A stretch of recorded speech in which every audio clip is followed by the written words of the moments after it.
And Bob, you did awesome stuff with that Showtime documentary, The Four Kings. Just what are your thoughts on Teofimo, Haney, Davis, and Lopez being called the Four Kings? Don't mention them in the same breath as those four great fighters. Leonard and Hagler and Tommy Hearns and Roberto Duran. Look what they accomplished in their career. They were great fighters. These young guys might one day be great. Right now, I look at them as wannabes. Even Teo? Even Teo as wannabe. They have, look, it was only in retrospect that we acknowledge the greatness of these four guys. Look what Tommy accomplished, how many titles he won. Look at Roberto Duran, how when he was counted out, he beat Barkley to win the middleweight title when he was well into his career. Look at Marvin, who fought everybody and destroyed everybody. And look at Ray. I mean, that's an unbelievable story. He retired because of the eye.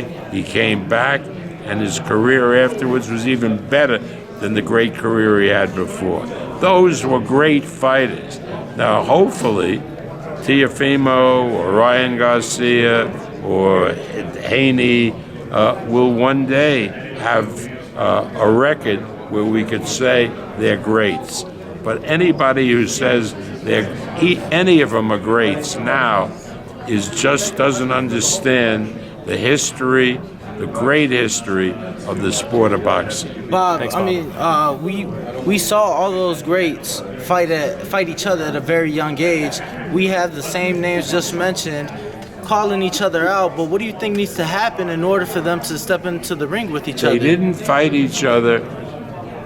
They were at their peaks when they fought each other, but they didn't fight each other at a young age. It didn't at all. Check the numbers, check their ages. Ray and Tommy were 25 and 22 that first fight. They were young. Well, that fight. Well, yeah, that's the one. But again, Tommy had won a title against Pepino Cuevas, which was great, and he had knocked out everybody, and he had this real record. And Ray was the phenomenon. He had beaten Benitez at that point. He had fought Duran, lost to Duran, then he beat Duran. I mean, look at their records when they fought each other. These guys, with the possible exception of Teofimo, these guys have fought nobody. Say, Bob, well, out of these new fighters that we have now, who do you see as closest to those fighters that you're mentioning? Well, certainly Teofimo got a shot.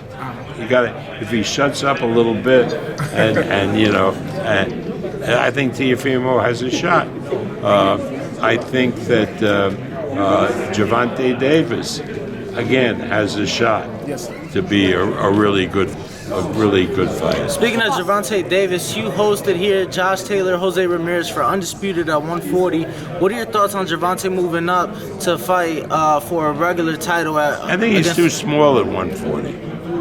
If you want to know what I think, I don't think that Taylor would have any trouble with him. But but he has advisors. And real quick, Bob, any updates on the next fight for Terrence Bud Crawford? We're meeting with him, with his people, on Friday at our office, and we want him back in the ring by early October.